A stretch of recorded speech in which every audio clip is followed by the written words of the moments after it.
ओं अज्ञानतिमिरान्धस्य ज्ञानाञ्जनशलाकया चक्षुरुन्मिलितं येन तस्मै श्रीगुरवे नमः। वन्दे गुरुपदद्वन्द्वं भक्तबिन्दसमन्वितं श्रीचैतन्यं प्रभुं वन्दे नित्यानन्दसहोदितं। हरे कृष्ण कृष्ण कृष्ण हरे हरे, हरे राम राम राम हरे हरे। सर्वाज्ञ अस्मद्गुरुपात्मा जगद निखिलवैष्णव विष्णुपाद अष्टोत्तर शतश्री श्री समाज भक्तिवेदांत वामन गोस्वामी श्री गुरु महाराज श्रीचरण कमलीय दिन असंख्य शंकर साष्टांग दंडवत प्रणाम ज्ञापन करी तत्पश्चात पूजन वैष्णव मातृमंडली चंद्र। हमारा आज के हिंदू लीला तृतीय दिन ना कल के आगे बेसि गए आज के द्वितीय दिन हिंदू लीला माने झूलन के हिंदी ते हिंदू लीला बोला। तो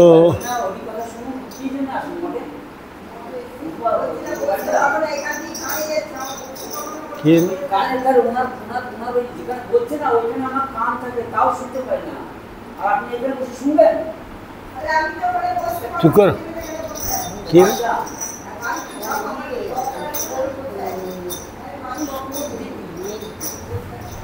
फालतू लोकगुला ওখানে বসে বাড়ি চলে যেত। এক সময়ের ঘটনা, রাধারানী বিয়ে হয়েছে কোথায়? জাবটে বিয়ে হয়েছে। জাবটে বিয়ে হয়েছে। এখন এই ভাদ্র মাস হলেই মেয়েরা চলে যায়। কখনো শ্রাবণের শেষের দিকে মেয়েরা বাবার বাড়িতে থাকে না, এই শ্বশুর বাড়িতে থাকে না, বাবার বাড়িতে চলে যায়। এখন ওই জাবটে সব মেয়েরা চলে গেছে, কিন্তু রাধারানীকে নিয়ে যায়নি। এখন বাঞ্জারা মানে বুঝো, বাঞ্জারা যারা ফেরি করে, চুড়ি বিক্রি করে, ফল বিক্রি করে, পাড়ায় পাড়ায় বিক্রি করে, তারা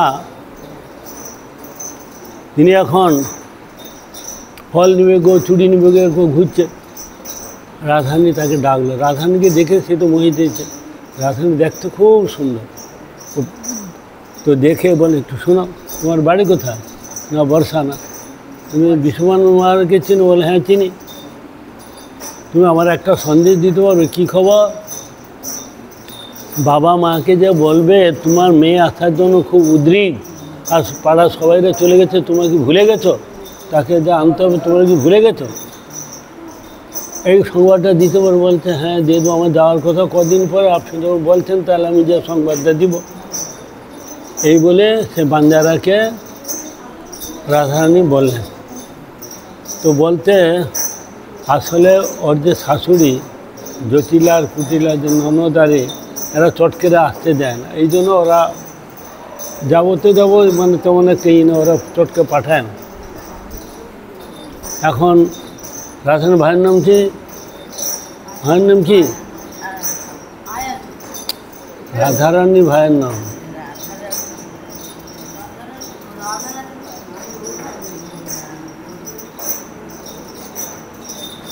শ্রীদাম।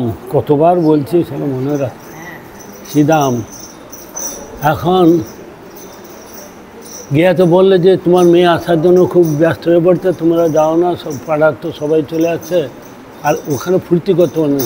দেশে বাবার বাড়িতে এলে তখন খুব লাফালাফি ছুটাছুটি করে, ওখানে তো ফুর্তি। এখন বলতে তো শ্রীদামের সঙ্গে অনেক কাপড় পাঠিয়েছে, অনেক সোনা পাঠিয়েছে, আর বড় বড় রসগোল্লা পাঠিয়েছে। তো আমি বোনকে আনতে আসছি, বলতো না না না হবে না বলে দিচ্ছি। তখন রসগোল্লা মুখটা খুলে দিল, ভিতরে এই বড় বড় রসগোল্লা। এই বড় বড় রসগোল্লা দেখে ওর মনটা গলে গেছে। কার? হ্যাঁ,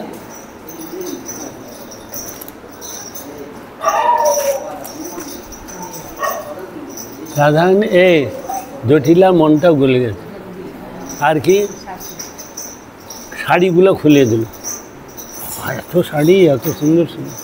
মেয়েদের গলায় হলে এইগুলা দিত। আর কি গয়নাটা পুরলা ছিল, খুলে দিল, না দেখলে হবে না, সাব ব্যাংক কী আছে দেখতে পাবে তো, এই বলে এগুলো দেখে হ্যাঁ হ্যাঁ যেতে পারে, আজকে যাবে কালকে চলে এসো। তারপর আস্তে আস্তে একটু একবারে না বলছিল, ওইটা দেখো বলতে হ্যাঁ যাবে, আজকে নিয়ে যাবে, কালকে যাবে, পরশু দিন চলে এসো। এই বলে তো যাও, ও তো রেডি আছে, পুলা টুলা বাঁধা রেডি আছে, শুধু হ্যাঁ বললে এলেই আমি চলে যাব। আর ওখানে দেওয়া তো খুব ফুর্তি, ওখানে বলে এখানে বাঁধার মধ্যে থাকে, বাবার বাড়িতে গেলে কোনো চিন্তা নেই, একবারে ধরাকে সরা যান। এখন এখন বাবার বাড়িতে যে গিয়ে কি করছে, ওই যে কি ঝুলা ঝুলে রাধা দামোদর মন্দির, ওখানে গিয়ে যত সখীরা আছে রাধার সঙ্গে কৃষ্ণর সঙ্গে মিলন করে ওদের খুব আনন্দ, নিজেরা মিলিত হবে এমন কিছু ওদের বাসনা নেই। রাধারানীর সঙ্গে কৃষ্ণ মিলন করার জন্য ওরা খুব ব্যস্ত। রাধারানী বলতেন, তোমরা যদি কৃষ্ণর সঙ্গে মিলন হতে চাও, তোমরা একাদশী ব্রত করো, তাড়াতাড়ি কৃষ্ণ তোমাদের সঙ্গে মিলিত হবে, বুঝছিস? এখন রাধারানী বলছে, তোমরা এত উৎকণ্ঠা, তোমরা একাদশী ব্রত করো, তাড়াতাড়ি কৃষ্ণ তোমাদের সঙ্গে মিলিত হয়ে যাবে। রাধারানীর সঙ্গে কৃষ্ণের মিলিত হলে ওদের যেরকম আনন্দ হয়, রাধারানীর ইচ্ছা আমি একা কেন ঝুলব, মাঝে মাঝে কখনো ললিতা, কখনো বিশাখা, কখনো চিত্তা, চম্পকা, মল্লিকা, এদেরকে মাঝে মাঝে দোলায় বসে ঝোলায়। রাধারানী অত্যন্ত রাধিকা উজ্জ্বল রসের আচার্য, রাধা মাধব শুদ্ধ প্রেম বিচার্য। হ্যাঁ, রাধিকা উজ্জ্বল, রাধিকা মাধব উজ্জ্বল আচার্য, রাধা মাধব শুদ্ধ প্রেম বিচার্য। যে ধরিল রাধাপদ পরম যতনে, সে পাইল কৃষ্ণপদ অমূল্য রচনে।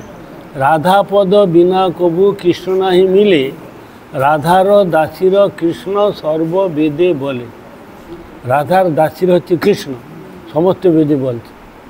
এই জন্য রাধারানী এত উদার ও উদার্য সে কী করেন না, ওর সঙ্গে মিলিত হওয়ার জন্য রাধারানী এক এক দোলাতে এক এক, কখনো কখনো কীরকম বসায় যেন, দোলাগুলা দুরকম থাকে। একটা দোলা আছে, এই দোলা আছে, এই দুজন বসছে বামে করে ঝুলছে, আর একটা দোলা আছে এদিকে আর ওদিকে, মানে পাশাপাশি মুখে করে বসছে।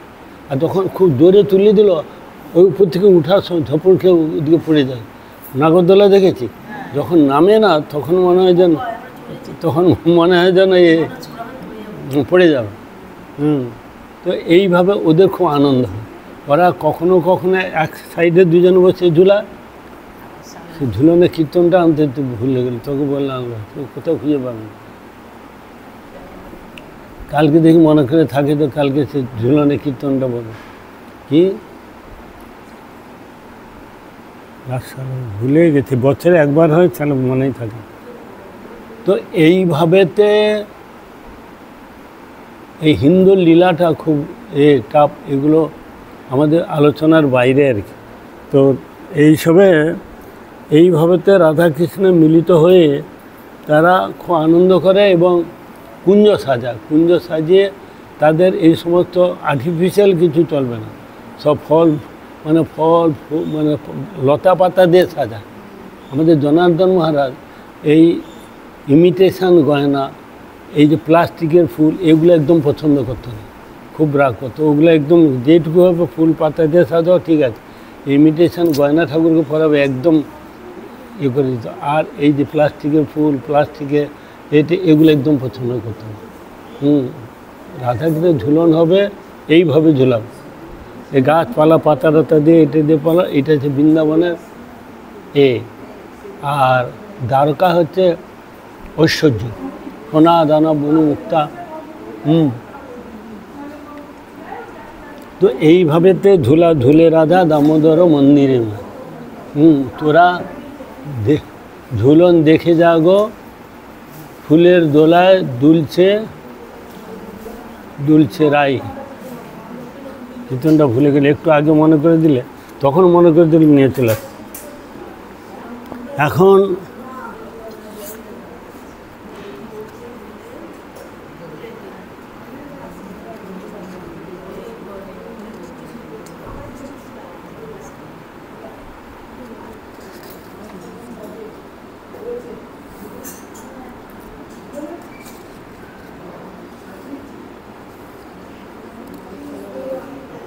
যশোদার কোলে পূর্ণ করি দোলে এক শ্যাম মনোহর চান, তাই বলি সখী চল তোরা দেখি পুরায় দীর্ঘ সাধ, দীর্ঘদিনের সাধটা পুরায়, তাই বলি সখী চলো তোরা দেখি। তোরা মানে তাড়াতাড়ি করে দেখি পুরাই দীর্ঘ সাধ। শোনো শোনো যশোদা নন্দন, তোমা লাগি সবে আজি পথ চেয়ে আজি দিলে দর্শন, চাতক পাখিরে এতকাল ধরে তাপিয়াছ মেঘ তুমি, শুনরে যশোদা পড়িল যে বাধা সিক্ত হইল ব্রজভূমি। আর নাহি খেদ হল তার ছেদ, গোপালে পেয়েছে কোলে, তোর পুণ্য ফলে মোদের ভাগ্য খুলে, শ্যাম পেনু ব্রজকুলে।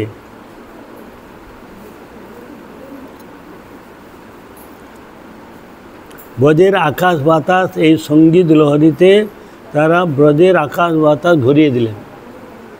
যশোদার কোলে পূর্ণ করি দোলে এক শ্যাম মনোহর চাঁদ, চাঁদের সঙ্গে তুলনা করছে কৃষ্ণকে। যশোদার কোলে পূর্ণ করি দোলে এক শ্যাম মনোহর চাঁদ, তাই সখী বলি চলা তোরা দেখি, তাড়াতাড়ি চলে দেখি পুরাই দীর্ঘ সাত, অনেক দিনের সাতটা পূরণ করি, তাড়াতাড়ি চলো সেই দোলে শ্যাম যে দুলছে মনোহর চাঁদ যশোদার কোলেতে চলো। শোনো শোনো যশোদা নন্দন, যশোদার নন্দন, তোমার লাগি সবে আছি পথে, তোমাদের জন্য এতদিন পথে বসে আছি, আজই দিলে দর্শন। চাতক পাখিরে এতকাল, চাতক ফটিক জল করে, ওটা 7টি নক্ষত্রের জল ছাড়া ওরা খায় না। বজ্র পড়ু ঝড় হোক যাই হোক, এই চাতক পাখি একটা পাখি আছে, ওটা 7টি নক্ষত্রের জল হলে খাবে। 7টি নক্ষত্রের জল যদি কলা গাছে পড়ে সেটা কর্পূর হবে, বাঁশে পড়লে বংশলোচন হবে, হাতির মাথায় পড়লে মতি হবে, সাপের মাথায় পড়লে মণি হবে, আর কোনো রাজার মাথায় পড়লে, কোনো মানুষের মাথায় পড়লে সে রাজা হয় না।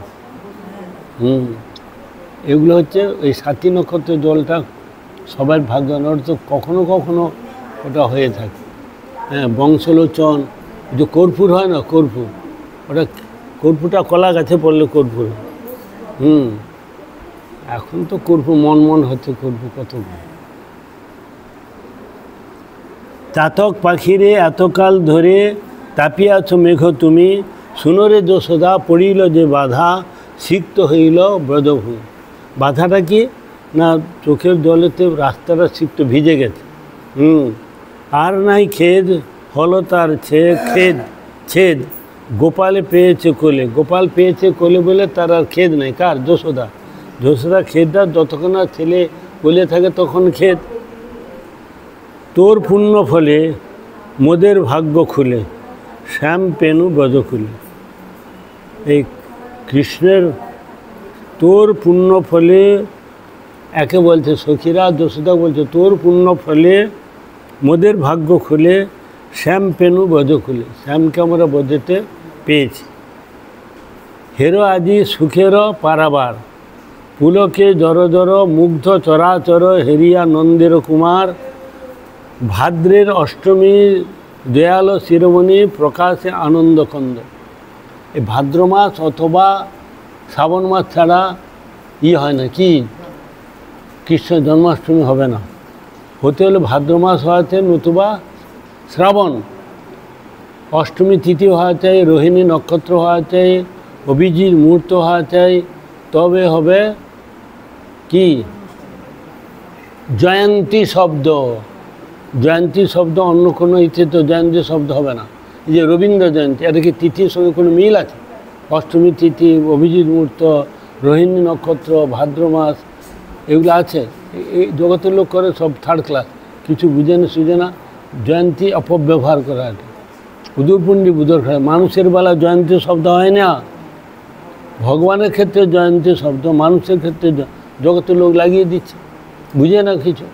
উদর পিণ্ডি বুদর ঘাড়ে করে দিচ্ছে। একেই বলে বান্দর শিব গড় থেকে বান্দর গড়া হয়, জগতের লোক সব ভুল করে। যশোদা জঠরে প্রেম সরোবরে ভাসে নীল অরবিন্দ। অরবিন্দ মানে পদ্ম, নীল পদ্ম, নীল অরবিন্দ।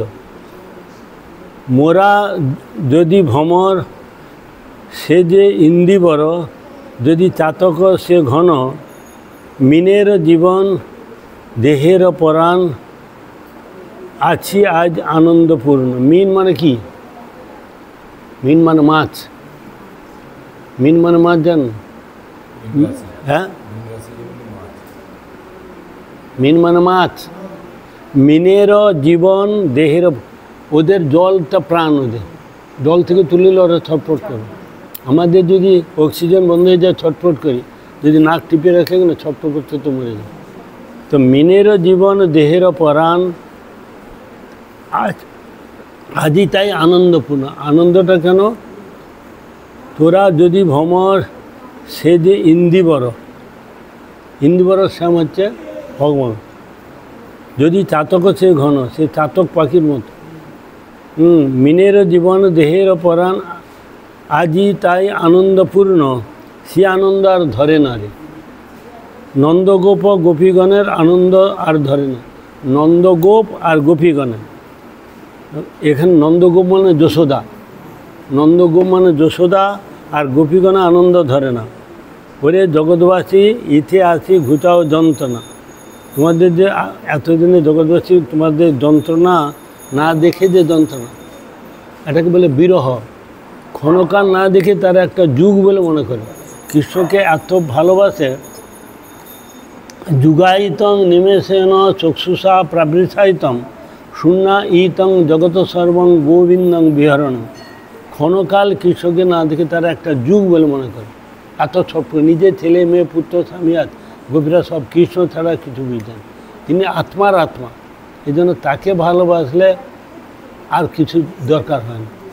সেই জন্য বলছেন জগৎবাসী ইতে আসি ঘুচাও যন্ত্রণা, এখানে এসে ঘুচাও যন্ত্রণা করো। নন্দসূত আবির্ভূত আর কোনো বঞ্চনা, আর কোন বঞ্চনা? নন্দ মহারাজের ছেলে কৃষ্ণ অধিক বয়সে হয়েছে, সবার ছিল। নন্দ, উপানন্দ, অভিনন্দ, সুনন্দ, নন্দন, ওদের সন্তান ছিল, শুধু নন্দ মহারাজের সন্তান ছিল না। এই জন্য তার পিতা খুব দুঃখ। নন্দ মহারাজের পিতার নামটা কি? হ্যাঁ, বাহ, এতদিনের পরে একটা মুখ ফুটে। পর্জন্য। পর্জনের পিতার নাম দেবমীর। মনে থাকবে?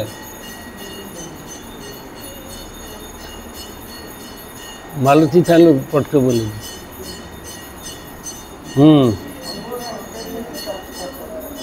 এগুলো মনে রাখতে হবে। কৃষ্ণের ছেলের নাম কি? কৃষ্ণের ছেলের নাম কি? প্রদ্যুম্ন। প্রদ্যুম্ন মনে থাকবে? তাহলে প্রদ্যুম্নের পিতা হচ্ছে কৃষ্ণ, কৃষ্ণের পিতা হচ্ছে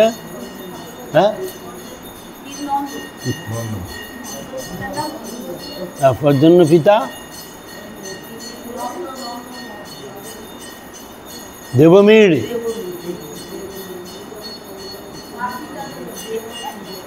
দেবমীর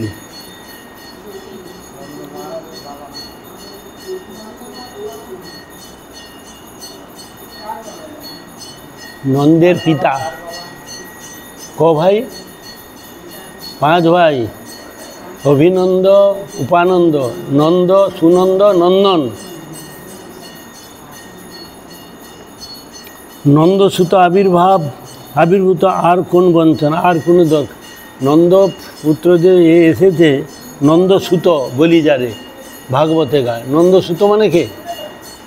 কৃষ্ণ। নন্দের সুত মানে পুত্র। নন্দসূত বলি যারে ভাগবতে গায়। হ্যাঁ, এই জন্য বলছে নন্দ আত্মজ তু উৎপন্নে দাতাল লাদো মহামনা। নন্দ আত্মজ মানে নিজ পুত্র দেখে, তু উৎপন্নে দেখে, দাতাল লাদো আনন্দ হলো, মহামানা মানে উৎসব করলেন। কবে? সকালে দেখলেন, তারপর উৎসব করলেন। রাত্রে কেউ দেখেনি, ধাইমা রাত্রে কিছু সেই 12টার সময় কাউকে ডাকেনি, কিছু না। আর নবমীতে হচ্ছে যোগমায়া অম্বিকা, অষ্টমীতে হচ্ছে কৃষ্ণ, ওখানে দুটা সন্তান হয়েছে, একটা কৃষ্ণ একটা কন্যা। অষ্টমী আর নবমী তিথি, এই জন্য অষ্টমীযুক্ত নবমী আমাদের করতে হবে, যে কোনো ব্রত। মহাপ্রভু বললেন না, একাদশী, জন্মাষ্টমী, বামন দ্বাদশী, রামনবমী, নৃসিংহ চতুর্দশী, যত ব্রত আছে সব হরিবাসর বলা হয়, এদেরকে বলা হরিবাস, সবকে মিলে বলা হয় হরিবাসর। আর একাদশী ব্রত মানে শুধু একাদশী, হরিবাসর মানে যতগুলো ভগবানের ব্রত আছে সব একসঙ্গে বলা হয়ে গেল, মনে থাকে জানো। এই জন্য আমাদের গ্রন্থের নাম হরিবাসর। বড় বড় মহারাজারা তা বুঝতে পারে না এই হরিবাসর কথার অর্থটা কি। বড় বড় মহারাজ বুঝতে পারে। আমাদের আগে ওই বইটার নাম ছিল একাদশী ব্রত কথা, উদ্ধমন্তী মহারাজ, তুই দেখিস না, প্রভু জানে এখানে আর কার জন্ম হয়নি তখন। সেই উদ্ধমন্তী মহারাজ এইখানে তখন পাঠ করতো, বুকে তাপড় মেরে মেরে করতো।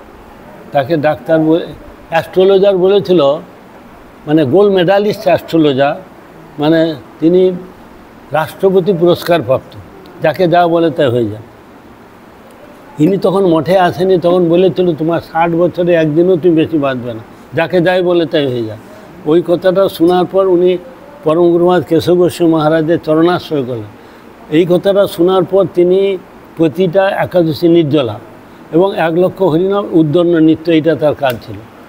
দেখতে খুব লম্বা চওড়া ফর্সা, খুব সুন্দর দেখতে ছিল, লম্বা খুব ফর্সা। প্রতিটা একাদশী নির্জলা এবং 1 লক্ষ হরিনাম। আর 22 নম্বর শ্লোকের বুকে একটা দড়ম করে মেরে দিত। হ্যাঁ, গীতার 8 নম্বর শ্লোক, অনন্যা চিন্তন্তমাং যোজনা পর্যুপাসতে তেসাং নিত্যাভিযুক্তানাং, ভট করে এখানে ধপাট করে একটা মেরে দিত 8 নম্বর। হ্যাঁ, তারপর তো শেষ করতে দে। তারপর তিনি এইভাবে করতে তো 60 বছরে একদিনই বাঁচবে না। যখন 61 বছর হয়ে গেলো, সেই অ্যাস্ট্রোলজার কাছে গেছে মহারাজ, বলে দেখুন তো আমার আমি যাকে যা বলছি ফলে গেছে, তোমার ক্ষেত্রে কেন হচ্ছে না? বলছে একটাই তোমার প্লাস পয়েন্ট, তুমি সদ্গুরু চরণাশ্রয় করেছো, হরিভজন করছো, এই জন্য আমার কথা লাগলো না। তুমি যা অস্ট্রোলজার করে যাই করো, ভগবান এবং ভক্তের বিরুদ্ধে কেউ যদি করে সেখানে কোনো কাজ হবে না। হিরণ্যকশিপু বোনের নাম হচ্ছে হোলিকা। কি নাম? হোলিকাকে ব্রহ্মা বর দিয়েছিল, তুমি আগুনে তুমি মরবে না।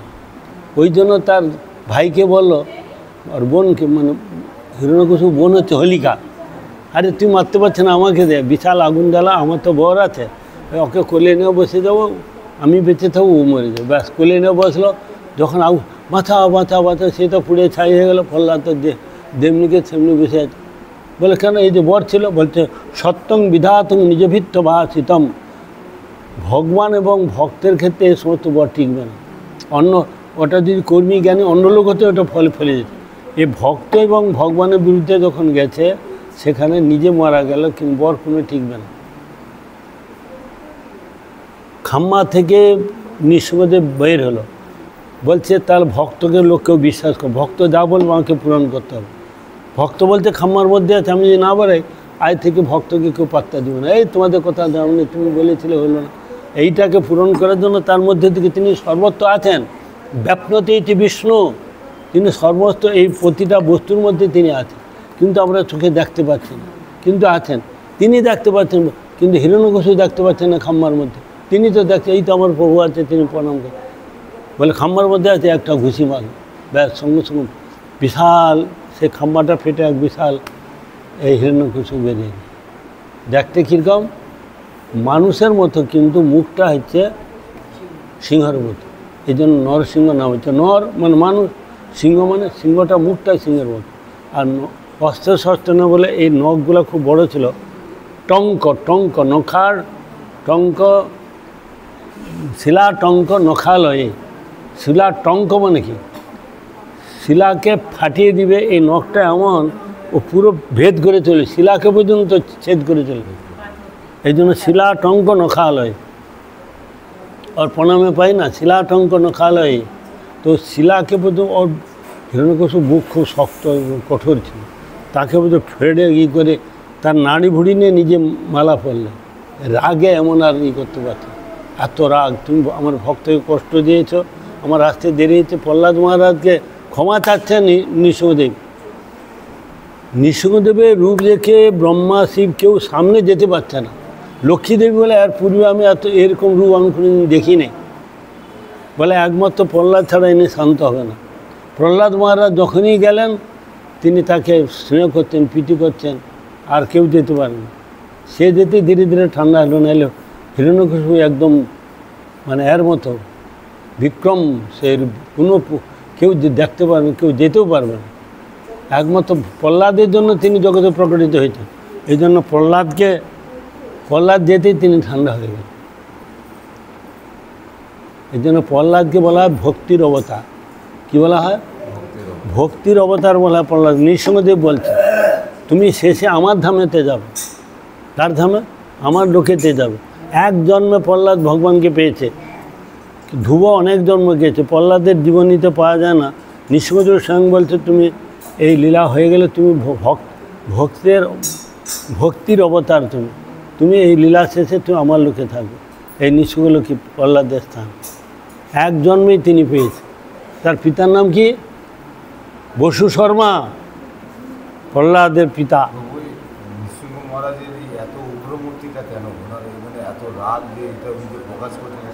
উগ্র অপনুগ্র এবং স্বভক্তানাম নিষ্কিশোরী।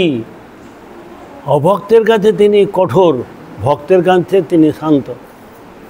পশুদের রাজাকে সিংহ, কিন্তু অন্যান্য পশুদের মারেন, কিন্তু নিজের সন্তানকে মেরে ফেলান কি? কেন? তার কাছে তিনি শান্ত। কিন্তু যখন হচ্ছে কি বলে অন্য পশুদের তিনি রাজা।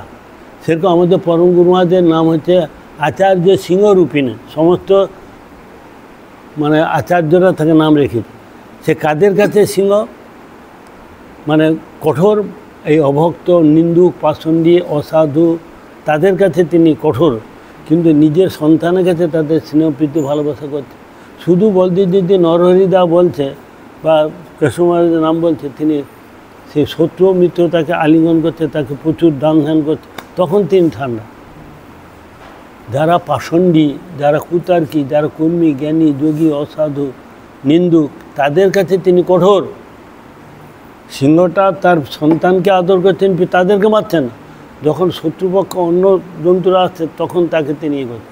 সেরকম তিনি ভক্তের কাছে তিনি ঠিক আছে। হ্যাঁ, তার নৃসিংহদেব তার সন্তানের কাছে একদম শান্ত প্রকৃতি, কিন্তু যখন অভক্ত নিন্দু, ভক্তকে কষ্ট দিবে, দুঃখ দিবে, এই যে অসুর হিরণ্যকশিপু, হিরণ্যাক্ষ, এদের জন্য তিনি কঠোর। আমার ভক্তকে এত বছর ধরে কষ্ট দিচ্ছে, আমার আসতে দেরি হয়ে গেছে।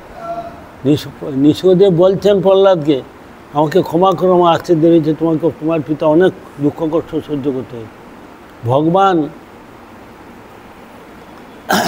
যখন হিরণ্যকশিপু অত্যাচারে সমস্ত দেবতারা ভগবানের কাছে প্রার্থনা করে, ওং শান্তাকারং ভুজগশয়নং পদ্মনাভ সুরেশং বিশ্বাধারং গগন সদৃশং মেঘাবরণং শুভাঙ্গম লক্ষ্মীকান্তং কমলনয়নং যোগীর্বিগম্যম বন্দে বিষ্ণু ভবহরণং সর্বলোকৈকনাথনম জং ব্রহ্ম বরুণেন্দ্র রুদ্রমূর্ত তুভ্যন্তি দিব্যস্তবৈ সঙ্গপদুপনিষিদ্ধি জং শ্যামকা ধনাবস্থিত তদ্গতেন পশ্যন্তং জং যোগিনো যস্যং তং ন বিদুসুরাসুরগণ দেবায় তস্মৈ নমঃ।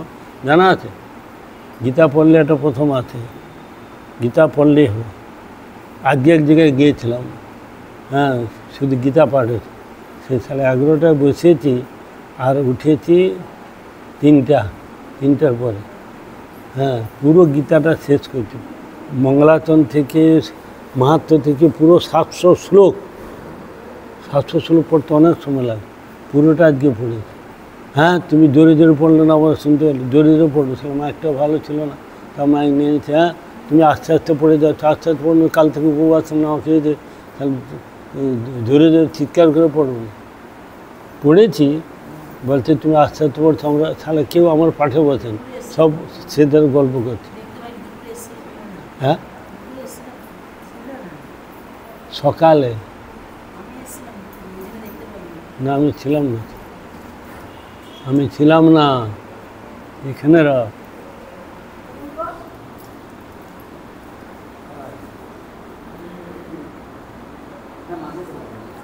নন্দগোপ গোপীগণের আনন্দ আর ধরে না। জগৎবাসী ইতিহাসে ঘুচাও যন্ত্রণা, তোমাদের যে এতদিনের যন্ত্রণা তোমরা এসে এখানে ঘুচাও, যন্ত্রণাটা লাঘব করো। পদকর্তা বলছে, ওরে জগৎবাসী ইতিহাসে ঘুচাও যন্ত্রণা, নন্দসূত আবির্ভাব আর কোর বঞ্চনা। যখন নন্দসূত এসে আর আমাদের কোনো চিন্তা নেই, দুঃখ ফুর্তি, কোনো অভাব অভিযোগ কোনো কিছু আর তার হবে না।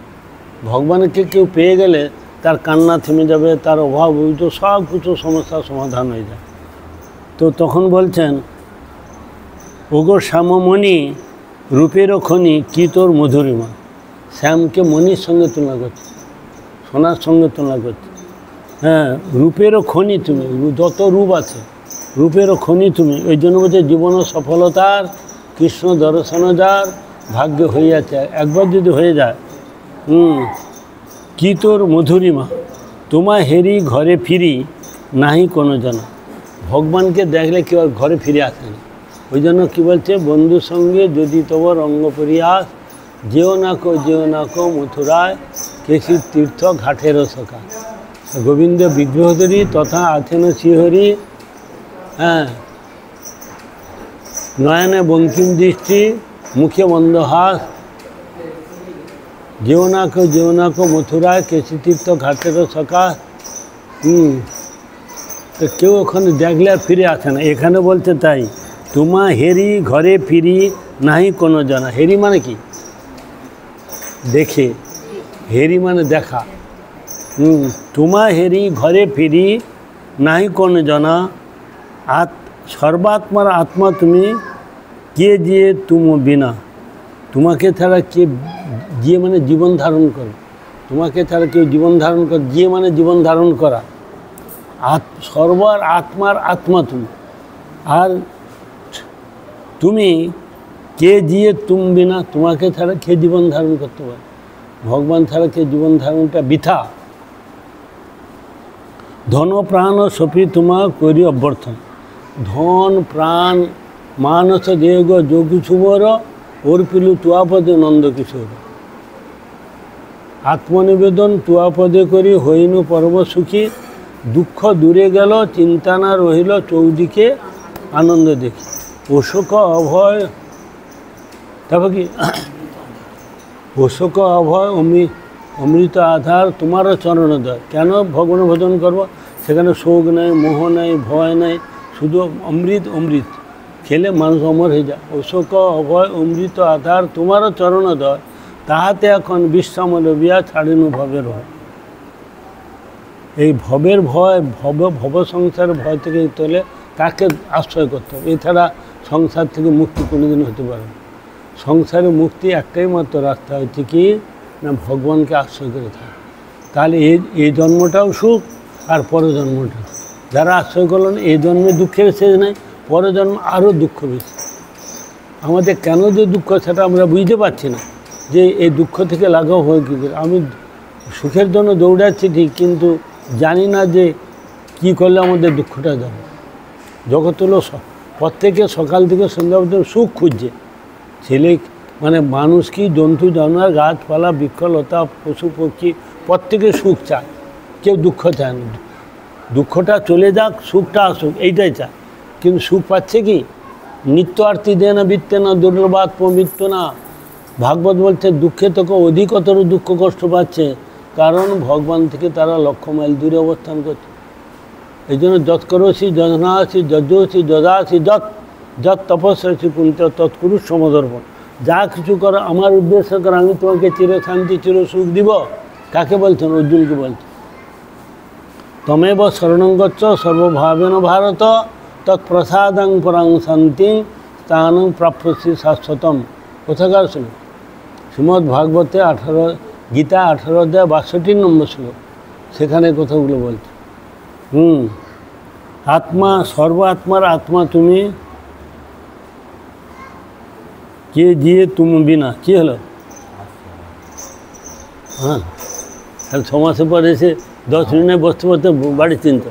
এখানে বসে শুধু বাড়ির চিন্তা করছো। এখানে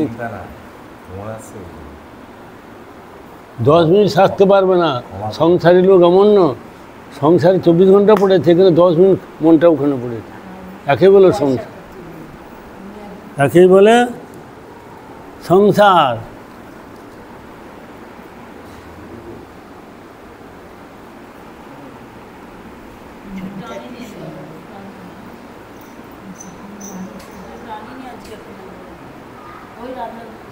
হ্যাঁ, টেনেছি। কালকে তো আমি আছি যখন বন্ধ হয়েছে। ও কী বলছি, বলে হাত থেকে নিয়ে নিবি, বলতে আমাকে।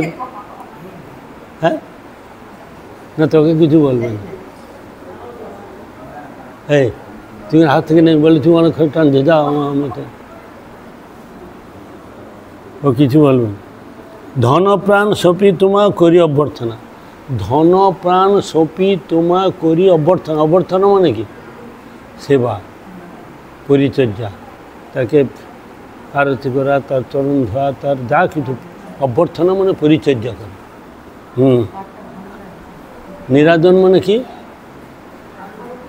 হ্যাঁ, ও সালে শিখে গেছে এখন। বলেছি মনে ছিল।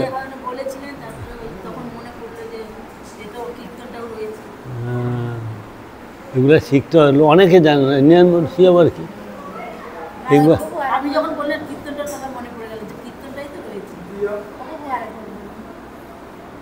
বলে এই সুখের কি সীমানা? বলে এই সুখের কই সীমানা, কি সীমা বলে কিছু নেই। পূর্ণ সিদ্ধ মনোরথ আর না এই বাসনা। এখানে মনোরথ, মনের বাসনা পূর্ণ হয়ে যায়, পূর্ণ শুদ্ধ, পূর্ণ শুদ্ধ, পূর্ণ সিদ্ধ মনোরথ আর নাহি বাসনা। মৃদঙ্গ মন্দিরাবাদে তাক ধিনা তাক ধিনা।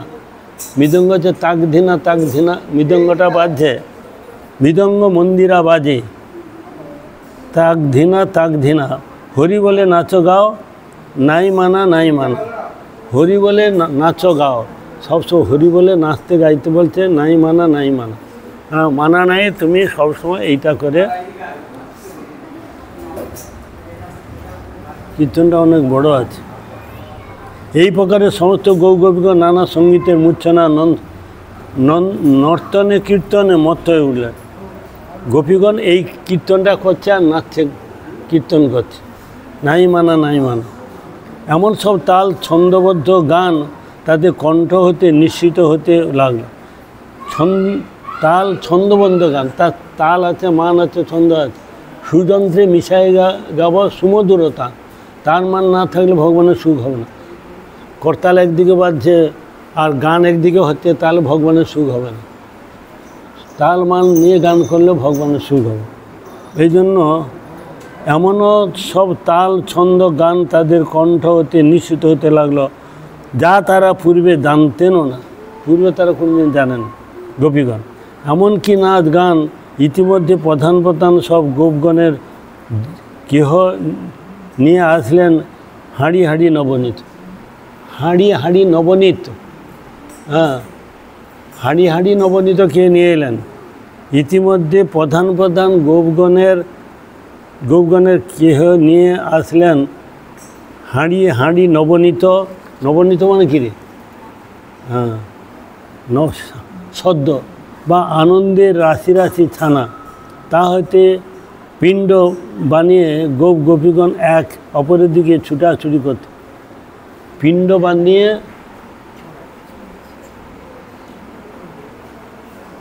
দেখ, এতে কি আনন্দ দেয়। আনলেন রাশি রাশি ছানা, তাহাতে পিণ্ড বানিয়ে গোপীতে একে অপরের দিকে ছুড়াছুড়ি, এও ছুড়াছুড়ি করতে লাগলেন। কেউ বা পিচকারি দিয়ে দধির ঘর্ষণে সকলকে স্নান করাতে, একটু পাতলা করে পিচকারি দিয়ে সবাইকে দিচ্ছে। ওই ছানাটাকে জল দিয়ে একটু পাতলা করে দিই। পিচকারি দিয়ে দধির ঘর্ষণে সকলকে স্নান করাতে লাগলো। তখন কেউ কেউ বা অধিক উৎসাহে পিচকারি দিয়ে সৃষ্টি করলেন দুধের বর্ষা। দুধের বর্ষা সৃষ্টি করলেন। এই রূপে ঘোলের বর্ষা, দধির বর্ষা, ঘোলের বর্ষা, আর কখনো বা সুরভিত হলুদ জলের বর্ষা। হলুদ জল একটা মাঙ্গলিক, হ্যাঁ, সমগ্র ব্রজবাসী আপাদ মস্তক স্নাত হয়ে গেল, পুরোটা স্নান হয়ে গেল, আপাদ মস্তক মানে মাথা থেকে পা স্নান হয়ে গেল। এই অবস্থা তাদের যে নৃত্যের দৃশ্য তা যেন উত্থাল তরঙ্গময় সাক্ষাৎ ক্ষীর সমুদ্র। এমনভাবে নৃত্য করছে ব্রজবাসীগণ, হলুদ জলের বর্ষার সমগ্র ব্রজবাসী আপাদ মস্তক স্নাত হয়ে গেলেন। এই অবস্থা তাদের যে নৃত্যের দৃশ্য পদকর্তা বলছে তা যেন উত্তাল তরঙ্গময় সাক্ষাৎ ক্ষীর সমুদ্র। তার মধ্যে হলুদ রঙের ছিটা যেন বিদ্যুৎ পুঞ্জের শোভা। হলুদ জলটা যে জন্য বিদ্যুৎ চমকাচ্ছে, সাদা রূপে হলুদ, এই জন্য একটা আলাদা বিদ্যুৎ পুঞ্জের প্রভা। কিন্তু এসবের মধ্যেও ব্রজরাসের দশাই ছিল সকলের দৃষ্টি আকর্ষণকর। এদের মধ্যে কৃষ্ণের দর্শনটা ছিল আকর্ষণকর। কীরকম আকর্ষণকর? ওই বয়সে তিনি সেই উৎসবে বালকের মতো উন্মত্ত। সেই ক্ষীর সমুদ্রের মধ্যে তিনি যেন ভ্রাম্যমান মন্দার পর্বত, মন্দার পর্বতের সঙ্গে তুলনা করছে একে কৃষ্ণকে। আর তার কোটি দেশের ধটি যেন সাক্ষাৎ কি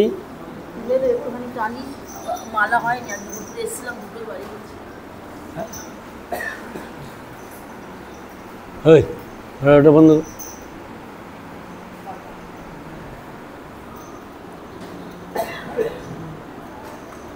ভ্রাম্যমান মন্দার পর্বত বলেন কৃষ্ণ। কৃষ্ণ তাদের মধ্যে একটা পর্বতের মধ্যে এত হয়ে গেছে। আর তার কোটি দেশের ঝটি যেন সাক্ষাৎ বাসুকি। ওই ঝটি মানে কি রে? কোটি দেশের ধটি, কোটি দেশ মানে কি? কমর, কমর। কোটি দেশের ধটি মানে ধুতিটাকে এমন করেছে কোটি দেশ। হ্যাঁ, কোটি দেশের ধটি যেন সাক্ষাৎ বাসুকি। এই ধুতিটাকে করছে না বাসুকি নাগের মতো এত সুন্দর দেখাচ্ছে বাসুকি। রসিকুল পরস্পর বলতে লাগলেন, দেখ দেখ, সমুদ্র মন্থনের পরেই তো চন্দ্রের উৎপত্তি, কিন্তু আমাদের কৃষ্ণচন্দ্র উৎপন্ন হলেন ক্ষীর সমুদ্র মন্থনের পূর্বেই। ক্ষীর সমুদ্র মন্থনের পূর্বেই তার থেকে তিনি উপস্থিত হয়ে গেলেন। সমুদ্র মন্থনের রসিকুল পরস্পর বলতে লাগলেন, দেখ দেখ, সমুদ্র মন্থনের পরেই তো চন্দ্রের উৎপত্তি, কিন্তু আমাদের কৃষ্ণচন্দ্র উৎপন্ন হলেন ক্ষীর সমুদ্র মন্থনের পূর্বেই। এদিকে কৃষ্ণের মাতুল গোষ্ঠী নন্দ গোষ্ঠীর দৃষ্টিগোচর হলে পাছে বিপাকে পড়তে হয়। কৃষ্ণের মাতুল গোষ্ঠী মানে ওই যে আয়ানের, হ্যাঁ, ওরা তো মাতুল, মাতুল গোষ্ঠী আর নন্দ গোষ্ঠীর দৃষ্টিগোচর হলে, নন্দ গোষ্ঠী যে দৃষ্টিগোচর হলে পাছে বিপাকে পড়তো, এই তাই তারা আড়ালে আবডালে থাকতে লাগে। তখন নন্দগোষ্ঠী তাদের সম্বন্ধীগণের দর্শন না পেয়ে তাদের জন্য নিযুক্ত করলেন অনুসন্ধান দল। বিপদ বুঝে মাতুল গোষ্ঠীর শেষ আশ্রয়স্থ হলেন তাদের পিতা শ্রীমুখ মহাশয়। সুমুখ, সুমুখটা কে? সুমুখটা কে? সুমুখ হচ্ছে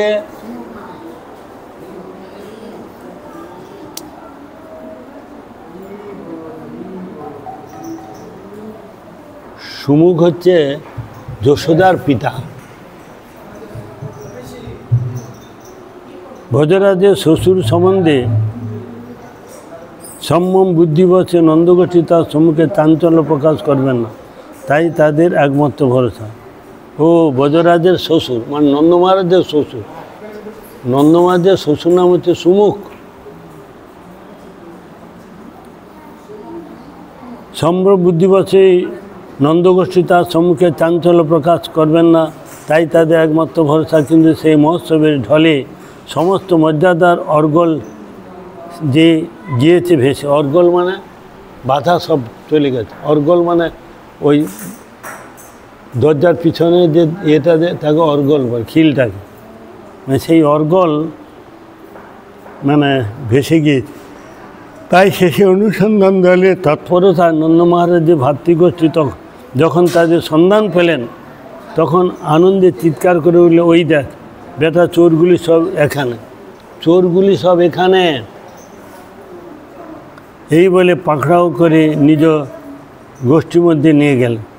তারপরে সকলে পরম উল্লাসে কৃষ্ণের মাতুলগণকে দধি মাখনের পঙ্কে ডুবাতে লাগে, দধি মন্থনের পঙ্কতে তাদেরকে ডুবাতে লাগে।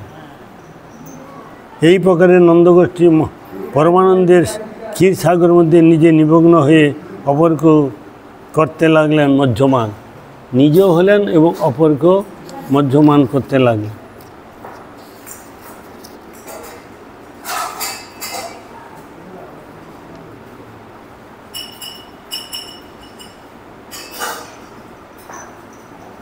এখানে থাক, টাইম হয়েছে।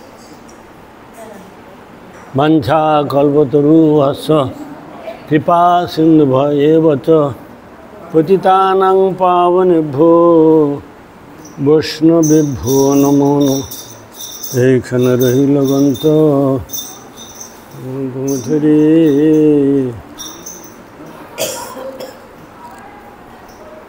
ওইটা কি কীর্তনটা জানো? এইটা খুঁজে কোনটা করো?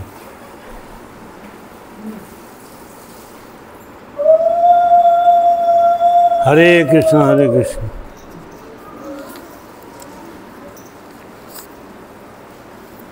রাধে জয় জয় রাধে কৃষ্ণ গোবিন্দ।